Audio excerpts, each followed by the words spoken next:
Hi there. This is Carolyn Pitts with Intend Well. I'm an ACE certified health coach, behavior change specialist, and energetic healer. And today we're going to talk about chronic pain. Thank you to the member of my intention circle who requested this topic. My goal is to create content that is meaningful and valuable for you. So I really appreciate it when someone reaches out to me and gives me a topic to cover. If you're interested in joining the Intention Circle, simply go to intendwell.us and enter your email address. Chronic pain is the kind of pain that just hangs around. Maybe you've been to one or more doctors and they just can't seem to find a cause for the pain. We're going to talk about that today. And a word of warning before we dive in. Some of the ideas I present may seem a little unusual if you are not used to this type of content. I know for me, when I hear something that seems a little new and out there, my initial reaction can be that knee-jerk, oh, that can't be right. That doesn't make sense. But I've learned when I have that resistance feeling to tap into my curiosity, ask myself why I'm feeling resistant, and give myself an opportunity to consider whether perhaps it's not that it's not accurate, it's just that it's unfamiliar. Pain is a gift. Our bodies speak to us in sensations, and pain is a mechanism to prevent damage to the body. We learn as children not to put our hand on a hot stove. Well, at least I did. I think my mom got so fed up with warning me to stay away from the stove. One day she just stood back and let me touch it. And after that, I learned to keep my distance from the stove, and she didn't have to constantly supervise me anymore. Sometimes we just have to experience something for ourselves. So what is our body telling us when we put our hand near extreme heat?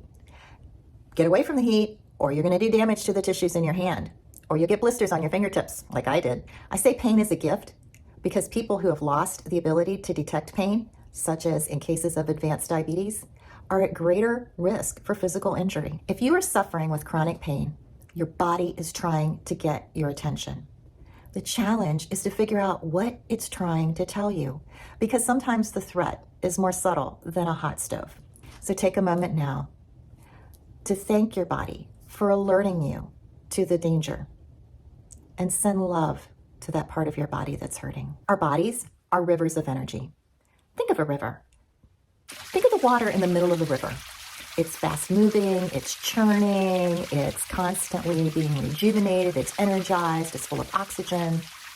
See a leaf drift down into the middle of a river and it is swiftly carried away by the current.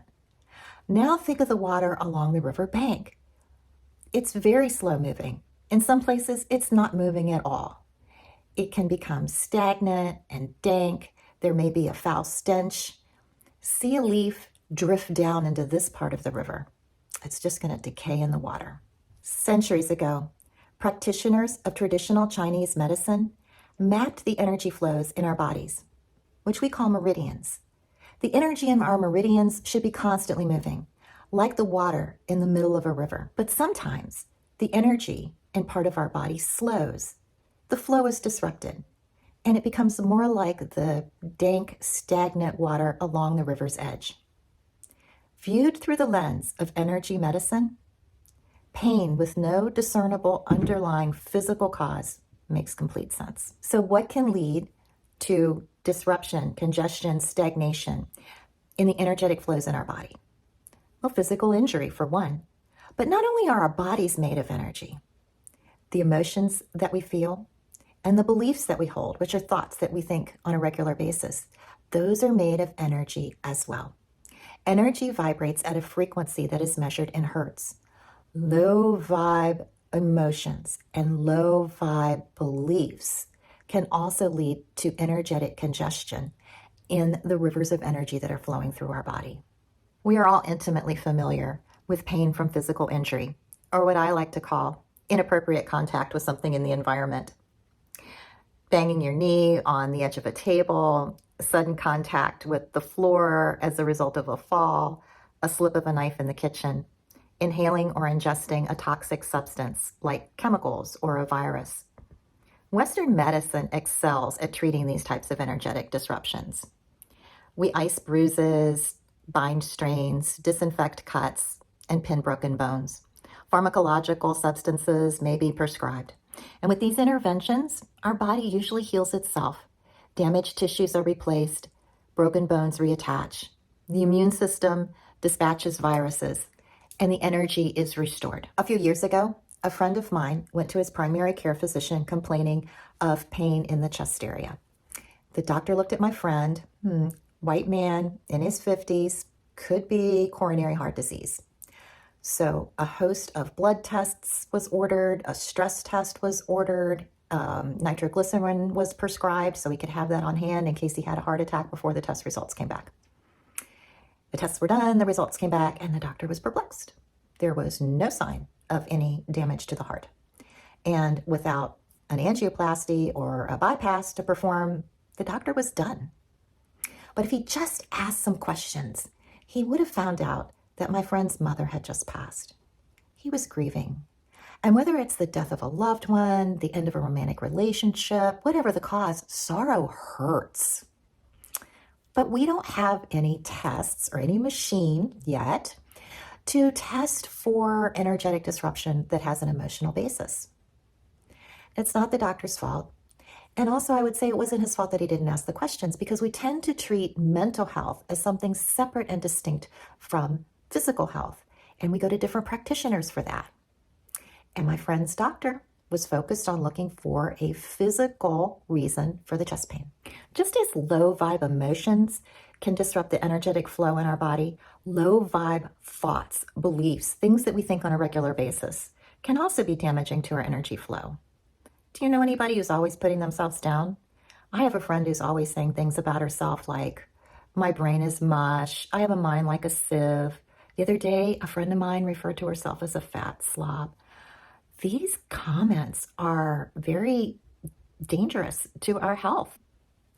Decades ago, I had an issue with my right hip. It hurt a lot and it had seized up.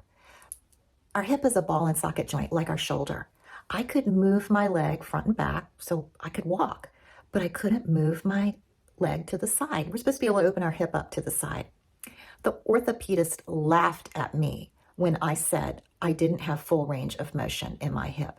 He had me lie down on the table on my back and bend my knee, and he took hold of my knee and he went to move my leg out to the side to show me that yes, indeed, it would move. And guess what? He couldn't move it. Now, I guess if he pulled hard enough, he could, but at least he didn't do that.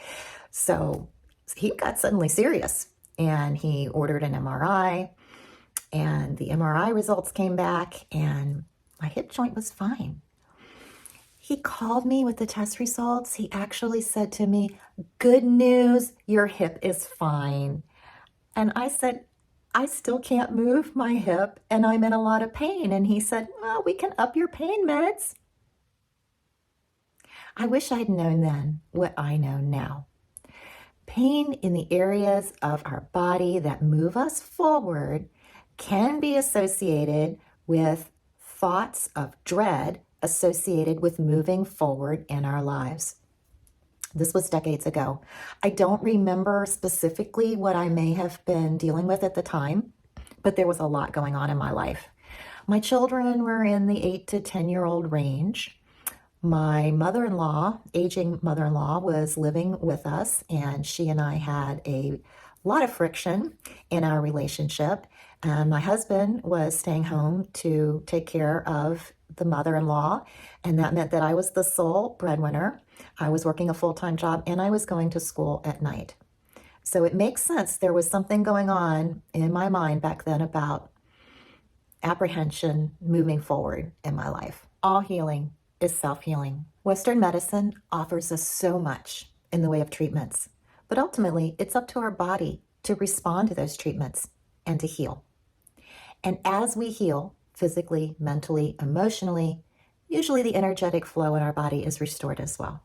Chronic pain may be an indication of incomplete healing.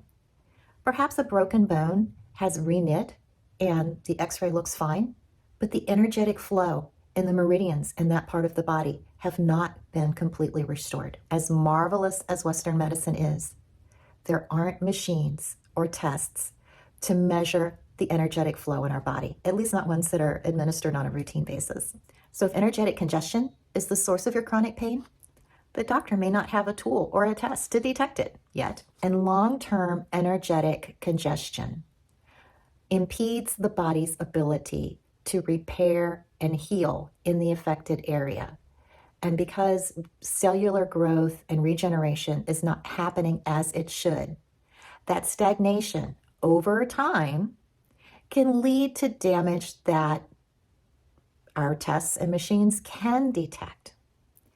If my friend had not been able to move through his grief about the passing of his mother, he eventually may have had some coronary heart disease that would show up in blood work or a stress test.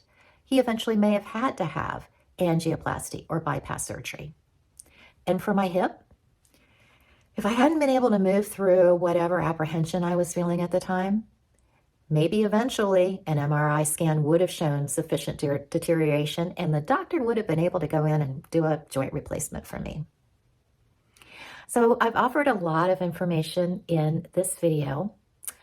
Come back and join me, and I'm going to talk about how to consider where chronic pain may be coming from if it has an energetic source, and how to resolve it so that you can live pain-free, happy, and healthy.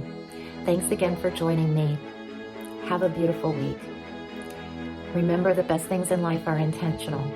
Intend peace, intend love, intend well.